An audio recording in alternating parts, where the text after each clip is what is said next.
رضی اللہ عنہا قالت قال رسول اللہ صلی اللہ علیہ وسلم ستۃ لعنتهم ولعنهم اللہ وكل نبی یجاب الزائد فی کتاب اللہ والمکذب بقدر اللہ والمتسلط بالجبروت عز من اذلہ اللہ وذل من اذلہ اللہ والمستحل من عطرة ما حرم الله والتارك لسنتي رواه البهيقي في المدخل ورزين في كتابه۔ حضرت عائشہ رضی اللہ عنہما فرماتی ہے کہ نبی کریم صلی اللہ علیہ وسلم نے فرمایا ستتن، یہ چیز میں نے پہلے بھی بتلا دی تھی کہ جہاں پر عدد ہوگا وہاں پر معدود بھی ہوگا۔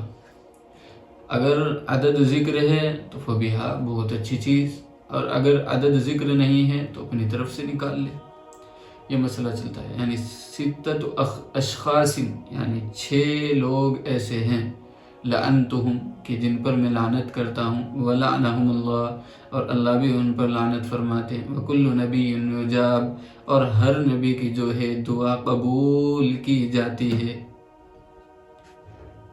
تو وہ 6 اشخاص یہاں سے شروع ہوتے ہیں۔ الزائد فی کتاب اللہ، کتاب اللہ میں زیادتی کرنے والا۔ اب کتاب اللہ میں زیادتی جو ہے وہ مختلف طرق سے ہو سکتی ہے۔ ایک تو یہ ہے کہ الفاظ کو جو ہے زیادہ کرے یا الفاظ کو جو ہے کم کرے، اپنا مقصود نکالنے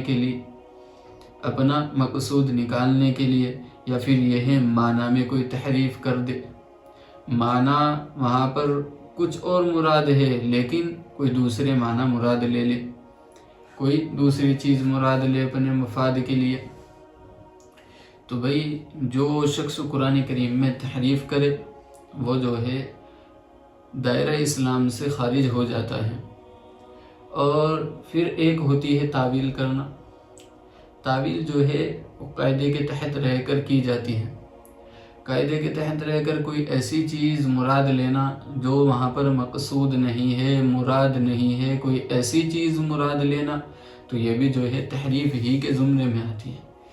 اور اگر کوئی شخص جو ہے تحریف لفظی کرے کہ لفظ کو کم اور زیادہ کر دے، تحریف معنوی کرے، تحریف معنوی جو ہے کہ وہاں پر معنی تو کچھ اور مراد لینے ہیں لیکن وہاں پر کچھ اور معنی مراد لے، جیسے کہ بھئی اللہ تعالیٰ نے تو حکم دیا ہے کہ کھاؤ پیو مزے مارو، کوئی گھبرانے کی کوئی ضرورت نہیں ہے، نہ کوئی حساب ہوگا نہ کوئی کتاب ہوگا، کلوا واشربوا، کہ اللہ تعالیٰ نے تو یہ فرمایا ہے۔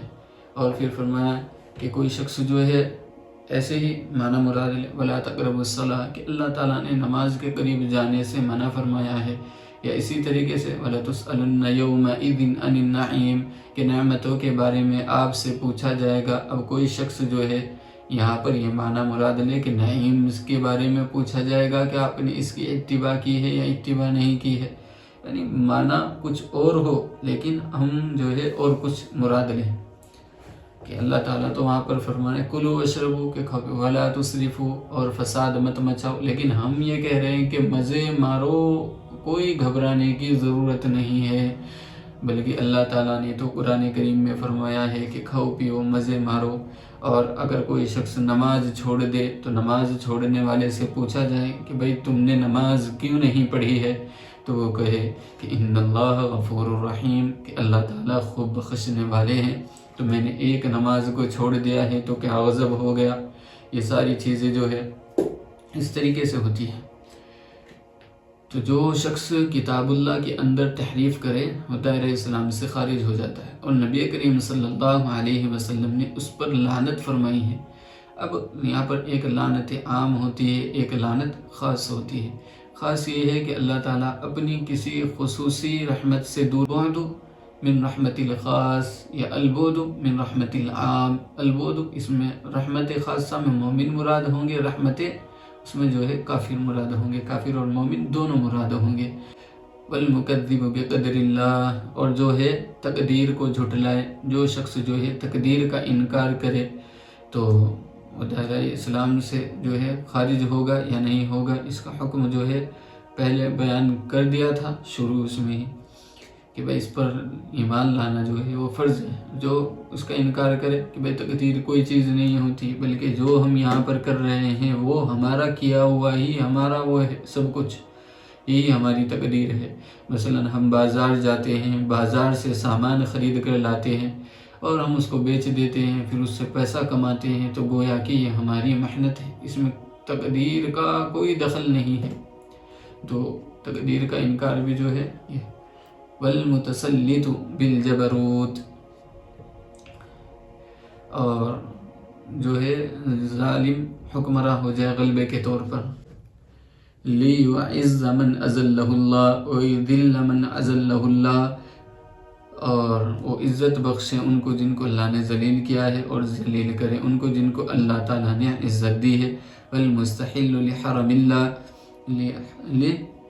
اللہ، اور حلال سمجھے ان تمام چیزوں کو جن کو اللہ تعالیٰ نے حرام کی ہے بیت اللہ کے اندر، یعنی احرام کی حالت میں داخل نہ ہونا، یا وہاں سے کوئی سامان اٹھانا، چوری کرنا یا شکار وغیرہ کرنا. والمستحل من اطرتی ما حرمہ اللہ. اب مستحل اس کے دو معنی ہیں، اب دونوں کو سمجھنا. والمستحل، اور وہ جو عزت میری اولاد میں سے اللہ تعالیٰ نے دی ہے وہ اس کو جو ہے حرام سمجھے، یعنی ان کی بے حرمتی کرے. ایک تو یہ ہے. تو اس صورت میں جو ہے یہ من جو ہے ابتدائیہ ہوگا، یعنی میری اولاد میں سے جو عزت اللہ تعالیٰ نے میری اولاد کو دی ہے وہ ان کی بے عزتی کرے.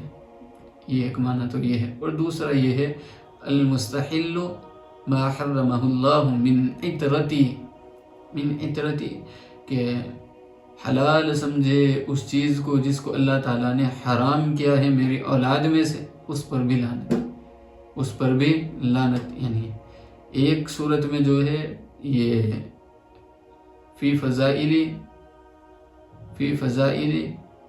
عطرتی رسول اللہ صلی اللہ علیہ وسلم ہے کہ نبی کریم صلی اللہ علیہ وسلم کی عطرت کے فضائل ہے، اولاد کے فضائل ہے. اور دوسری صورت میں الجرم ما صدر من، کہ وہ جرم جو ان سے صادر ہوتا ہے اس کی قباحت مراد ہے. تو یہ دونوں چیز سمجھ لینا. والتارک لسنتی، اور سنتوں کو ترک کرے. رواہ البہیقی فی المدخل، کہ امام بہیقی نے اس کو جو ہے مدخل میں بیان کیا ہے. ورزین فی کتابہ، اور رزین نے بھی اپنی کتاب میں ذکر کیا ہے. یہاں پر یہ چیز سمجھو والتارک لسنہ، یعنی سنت کو ترک کرنا. اب جو ہے زمانہ جو ہے خراب آ گیا ہے. اب کسی سے کہو کہ بھائی سنتیں ہیں، کہ آپ سنتیں کیوں نہیں پڑھتے، تو یہ کہتے ہیں سنت ہی تو ہے، فرض تو نہیں ہے. حالانکہ صحابہ جو تھے وہ کام کرتے تھے کہ بھئی یہ سنت ہے، سنت کو سنت سمجھ کر کام کیا کرتے تھے. اور آج ہمارا مزاج جو ہے وہ بدل گیا. آج ہم جو ہے مختلف ہو گئے کہ سنت سمجھ کر چھوڑ دیتے ہیں، فرض سمجھ کر جو ہے کر لیتے ہیں کہ بھئی یہ فرض ہے تو اس کو کریں گے، اور اگر سنت ہے تو نہیں کریں گے. تو ایسا حساب ہے. اگر کسی کو ٹوکو تو یہ کہتے ہیں سنت ہی تو ہے. فمن رغب عن سنتی فلیس منا، کہ جو شخص ہماری سنت کو ترک کرے وہ ہمارے طریقے پر نہیں. تو بھائی سنت کو سنت سمجھ کر کرنا یہ انسان کی افضلیت کی دلیل ہے کہ انسان اللہ کے یہاں جو ہے فضیلت والا ہوگا. کیونکہ جتنے بھی اعمال کرے گا تو جنت میں جائے گا تو درجے جو ہے بلند ہوں گے، لیکن اگر سنت کو چھوڑے گا تو اتنے ہی درجے جو ہے کم رہ جائیں گے. تو بھائی سنتوں کے پابند ہیں. سنتوں سے جو ہے عزت ملتی ہے. جو شخص جو ہے سنتوں کو ترک کرتا ہے اس کو عزت نہیں ملتی ہے. ہاں اللہ کے عذاب سے چھٹکارا ہے، لیکن بھائی سنتوں سے جو ہے درجات بلند ہوتے ہیں. اللہ کے یہاں انسان محبوب بن جاتا ہے. اور خود سوچو کہ جو سنت کر رہے ہو یہ نبی کریم صلی اللہ علیہ وسلم کے اعمال ہیں. تو یہ جب نبی کریم صلی اللہ علیہ وسلم نے خود نے کیے ہیں تو آپ کو کرنے میں کیا حرج ہے؟ آپ کو بھی کرنا چاہیے کہ نبی تو ان اعمال کو کرے اور آپ جو ہے ان کو ترک کر دے. یہ کون سی عقل مندی ہے؟ یہ عقل مندی نہیں ہے، یہ تو بے وقوفی ہے۔ عقل مندی تو اس میں ہے کہ جو نبی نے کیا ہے بس وہی کرے، جہاں پر وہ قدم اٹھانے کے لیے کہے وہاں پر قدم اٹھا دے، جہاں پر قدم پیچھے کرنے کے لیے کہے وہاں پر پیچھے ہٹا لے، یہی تو سنت ہے۔ وَمَا آتَاكُمُ الرَّسُولُ فَخُذُوهُ وَمَا نَهَاكُمْ عَنْهُ فَانْتَهُوا، کہ رسول جو بھی تمہیں دے، میرا پیارا جو بھی تمہیں دے، جس چیز کا تمہیں حکم دے اس کو کرو، اور جس چیز سے منع کرے تو رک جاؤ۔ تو بھئی اب دیکھو، ضرب الحبیب لذیذ، محبوب کے جو تھپڑ ہوتے ہیں وہ جو ہے بڑے اچھے ہوتے ہیں، وہ بڑے پیارے ہوتے ہیں۔ تو جب ایک عاشق کا یہ حال ہے کہ اس محبوبہ کے جو ہے تھپڑ بھی اچھے معلوم ہوتے ہیں، تو سب عاشقوں سے اور سب معشوقاؤں سے سب کو قربان کر دو اس کے قدموں پر۔ تو اس نے تو ہمارے لیے جو ہے ہم پر اتنا احسان کیا ہے کہ پوری دنیا اس کے نام پر قربان کر دی جائے تب بھی حق ادا نہیں ہو سکتا۔ تو اس کے طریقے کو چھوڑنا، اس میں عقل مندی ہے، اس میں بے وقوفی ہے۔ بھائی سنتوں کے پابند بنو، سنتوں کے جتنے پابند بنو گے اللہ کے یہاں اتنے ہی مقبول ہو جاؤ گے، دنیا میں بھی اتنے ہی مقبول ہو جاؤ گے۔ مقبولیت کا راز جو ہے وہ محمد الرسول اللہ کا طریقہ ہے، محمد الرسول اللہ کی سنت کو مضبوطی کے ساتھ تھامنا ہے، بس مقبولیت کا راز یہ ہے۔ اللہ ہم سب کو جو ہے سنتوں پر جمنے والا بنائے، محمد الرسول اللہ کے طریقے پر عمل کرنے والا۔ رواہ البہقی۔ وَأَن مَطَرَ بْنِ اُقَامِسَ رضی اللہ عنہ قال قال رسول اللہ صلی اللہ علیہ وسلم اذا قضى اللہ لعبد ان يموت بأرض جعل له الیہا حاجتا، رواہ احمد والترمذی، کہ جب اللہ تعالیٰ کسی بندے کی کسی زمین میں کہیں پر جو ہے روح قبض کرنے کا ارادہ فرماتے ہیں تو وہیں پر جو ہے اس کا رزق یا کوئی حاجت رکھ دیتے ہیں، اس کی ضرورت وہیں پر پیدا فرما دیتے ہیں کہ فلاں بندہ جو ہے فلاں جگہ پر اس کی روح قبض کی جائے گی، فلاں جگہ پر اس کا انتقال ہوگا، تو وہیں پر جو ہے بندے کی حاجتیں خود بخود چلی جاتی ہیں۔ اب آپ دیکھتے ہو کہ بعض گھر جو ہے وہ پورے کے پورے اٹھ کر چلے جاتے ہیں، دوسری جگہ پر رہنا شروع کر دیتے ہیں۔ نہ جانے کتنے لوگ ایسے ہیں کہ جو گھر سے جو ہے کبھی یہاں پر کبھی وہاں پر، جہاں پر پھر موت آ جاتی ہے وہیں پر دفن ہو جاتے ہیں، بس جہاں پر اناج کھانے کو ملتا ہے، جہاں پر اللہ رزق دیتے ہیں تو وہیں پر رہتے ہیں، ورنہ اس جگہ کو چھوڑ کر بھاگ جاتے ہیں، دوسری جگہ پر چلے جاتے ہیں۔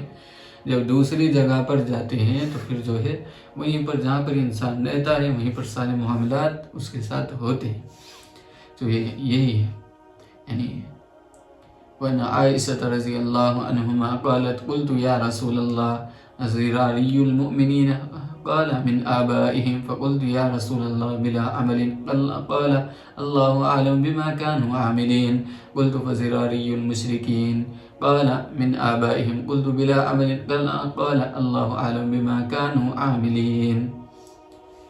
اس کے بارے میں یہ ترجمہ سن لو پہلے۔ حضرت امی عائشہ رضی اللہ عنہما فرماتی ہے کہ نبی کریم صلی اللہ علیہ وسلم کو میں نے فرمایا، اے اللہ کے رسول، مومنین کی جو اولاد ہے، فرمایا من آبائہم، یا تابع ہوں گی یہ اپنی ماں باپ ہی کے، یہ تابع ہوں گے اپنے ماں باپ ہی کے۔ فقلت یا رسول اللہ بلا عمل، میں نے فرمایا اے اللہ کے رسول بغیر کسی عمل کے، فرمایا اللہ اعلم بما كانوا عاملین، اللہ جانتا ہے کہ بڑے ہو کر کیا عمل کرتے۔ قلت فذراری المشرکین، فرمایا کہ مشرکین کے بچے، قال من آبائہم، فرمایا یہ اپنے ماں باپ کے تابع ہوں گے۔ قلت بلا عمل، فرمایا اللہ کے رسول بغیر کسی عمل کے، قال اللہ اعلم بما كانوا عاملین، کہ اللہ تعالیٰ جانتے ہیں بڑے ہو کر کیا عمل کرتے۔ رواہ ابو داود۔ یہاں پر جو ہے یہی اشکال ہو سکتا ہے جو پہلے تھا کہ بھئی مومنین کے بچے تو بغیر کسی عمل کے جنت میں جا رہے ہیں، اور مشرکین کے بچے جو ہے وہ کسی عمل کے، بغیر کسی عمل کے وہ جو ہے وہ جہنم میں جا رہے ہیں۔ حالانکہ بچوں کا کیا قصور ہے؟ بچوں کا تو کوئی قصور نہیں ہے، تو یہ بچے جو ہے جہنم میں کیوں جا رہے ہیں؟ تو اس کے جو ہے بہت سارے جواب دے دیے گئے تھے، لیکن سب سے بہتر جواب یہ ہے کہ سکوت اختیار کیا جائے، یا پھر یہ ہے کہ یہ حدیث جو ہے منسوخ ہے۔ یہ حدیث مسعود رضی اللہ عنہ قال رسول اللہ صلی اللہ علیہ وسلم الوائدۃ والموعودۃ فی النار، کہ زندہ گور کرنے والی اور زندہ گور ہونے والی وہ جہنم میں ہوگی۔ ایک اشکال ہے، وہ یہ ہے کہ چلو بھائی، جو زندہ گور ہو رہی ہے، جو زندہ گور کر رہی ہے، یہاں پر ایک اشکال ہے، وہ یہ ہے کہ جو زندہ گور کر رہی ہے وہ جہنم میں جائے تو اس کا تو سمجھ میں آتا ہے، لیکن جو ہو رہی ہے وہ بچی ہے، معصوم ہے، تو اس کا کیا قصور ہے، وہ کیوں جہنم میں جائے گی؟ ٹھیک، یہ ہے بس یہاں پر۔ تو اس کے جو ہے مختلف جوابات ہیں۔ ایک تو یہ ہے کہ اس سے مراد، بغیر اشکال کی صورت سنو، اس سے مراد جو ہے موعود لہو، موعود لہا اور موعود ہے، یعنی زندہ گور کرنے والی جو دائی ہوتی ہے وہ، اور جس کے لیے یعنی وہ عورت جو حکم دے رہی ہے کہ اگر بچہ ہو تو اس کو اٹھا لینا، اگر بچی ہو تو وہیں پر دفن کر دینا، مٹی ڈال دینا، اس کو جو ہے اسی طریقے سے وہ کر دینا۔ تو اس سے مراد یہ ہے، یا اس سے مراد جو ہے دائی ہے اور وہ بچی ہے، یا ماں ہے یا وہ بچی ہے، یہ تینوں صورتیں ہو سکتی ہیں۔ اور ان کے بارے میں بھی بتلایا کہ سکوت سب سے بہتر ہے، یعنی سمجھ لینا ہے تینوں صورتیں۔ ایک صورت تو یہ ہے کہ ماں اور بچی، یعنی ماں کے حکم سے جو ہے بچی کو دفن کیا جا رہا ہے، اور وہ بڑی ہو کر کیا عمل کرتی یہ اللہ تعالیٰ جانتے ہیں۔ پھر دوسرا یہ ہے کہ دائی اور وہ بچی، کہ وہ عورت جو ہے یہ نہیں چاہتی ہے جس کی وہ بچی ہے کہ بھئی یہ ایسے دفن کر دی جائے، بلکہ اس کے آقا نے حکم دیا ہے کہ اگر لڑکی پیدا ہو تو اس کو اس طریقے سے جو ہے دفن کر دینا، اگر لڑکا ہو تو اس کو اٹھا لینا۔ تو وہ جو ہے اس کے حکم کی تعمیل کرتی ہے، اس کے حکم کو پورا کرتی ہے۔ تو یہ دونوں چیزیں مراد ہیں۔ اور پھر تیسری جو ہے موعود اور موعود لہا، یعنی زندہ گور کرنے والی اور وہ عورت جو اس چیز کا وہ حکم دے رہی ہے، یعنی جس کا وہ بچی ہے۔ یہ موعود اور موعود لہو یہ دونوں جو ہے جہنم میں ہوگی۔ یہ کوئی خاص قصہ ہے، یہ خاص قصہ ہے، کسی خاص اس میں جو ہے یہ نازل ہوئی ہے، اور اس کے بارے میں نبی کریم صلی اللہ علیہ وسلم کو وحی کے ذریعے سے علم ہو گیا، تو نبی کریم صلی اللہ علیہ وسلم نے فرمایا کہ یہ جو ہے جہنمی ہے، یعنی زندہ گور کرنے والی، اور وہ جو بچی تھی وہ بھی جو ہے جہنمی ہے، یہ بچہ جو ہے وہ جہنمی ہے۔ جیسے کہ حضرت خضر علیہ السلام نے پہچان لیا تھا کہ یہ بچہ جو ہے بڑا ہو کر کافر بنے گا، اسی طریقے سے نبی کریم صلی اللہ علیہ وسلم کو وحی کے ذریعے سے علم ہو گیا ہوگا کہ بڑی ہو کر جو ہے بچی یہ کافرہ بنے گی، یہ جہنم میں جائے گی۔ تو یہ ساری صورتیں اس سے مراد ہو سکتی